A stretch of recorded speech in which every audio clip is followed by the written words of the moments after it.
ఫ్లిప్కార్ట్లో తెప్పించానుగా సీడు, అప్పుడే ఫ్లవర్ వచ్చేసింది. ఇది ఇత్తనమే అనుకున్నా, మొన్నే లీవ్స్ ఇచ్చింది, ఈరోజు పూలు ఇచ్చింది. అందుకే వీటిని తీసి సపరేట్గా చేసేసామనుకో, మళ్ళీ వీటి నుంచి మనకి పక్కన చిన్న చిన్న చెట్లు వస్తాయి. కాబట్టి ఎప్పటికప్పటికి కొంచెం హుషారుగా ఉండాలే.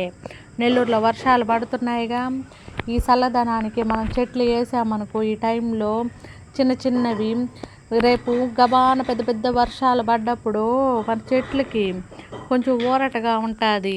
అందుకోసమే కొన్నిటిని తెప్పించి అక్కడక్కడ సీడ్ని వేసి పెట్టున్నానులే నేను. ఎందుకంటే మనది ఫ్లవర్ గార్డెన్గా ఉండాలని నేను మ్యాక్సిమం అనుకుంటున్నానుగా.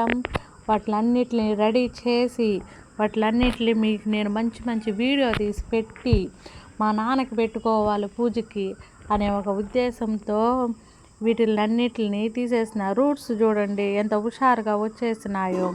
వీటిని చిన్న చిన్న కంటైనర్లోకి వేసి వీటిని మంచి హెల్తీ అయిన తర్వాత పెద్ద వాటిల్లోకి షిఫ్ట్ చేసి వాటిల్లో మళ్ళీ ఎరువేసి మళ్ళీ అన్నిటిని మళ్ళీ రెడీ చేసుకున్నాం అనుకోండి, మనకు ఒక 5 ఏళ్ళ దాకా వీటిని కంటిన్యూషన్ వచ్చేటట్టున్నాయి. పోయినసారి తెప్పించిన ఒక 2 రకాలైతే ఇప్పుడు కూడా ఎలా ఉన్నాయంటే, నాకు నువ్వు వద్దమ్మా అన్నా కూడా నీతో నేను ఉంటానమ్మా అంటున్నాయి. అంత హెల్తీగా ఉన్నాయి కదా. ఎప్పటికప్పుడు చెట్లని మనం చెక్ చేసుకుంటూనే ఉండాలి. చెక్ చేసుకుంటూ ఉంటే అవి కూడా కొంచెం సంతోషపడతాయిలే. చెట్లకి మనం అంటే కొంచెం ప్రేమ ఉన్నదనుకో, గబాన ఫ్రూట్స్, ఫ్లవర్స్, వెజిటేబుల్స్ మనకి ఇయటానికి ట్రై చేస్తాయి అనుకో.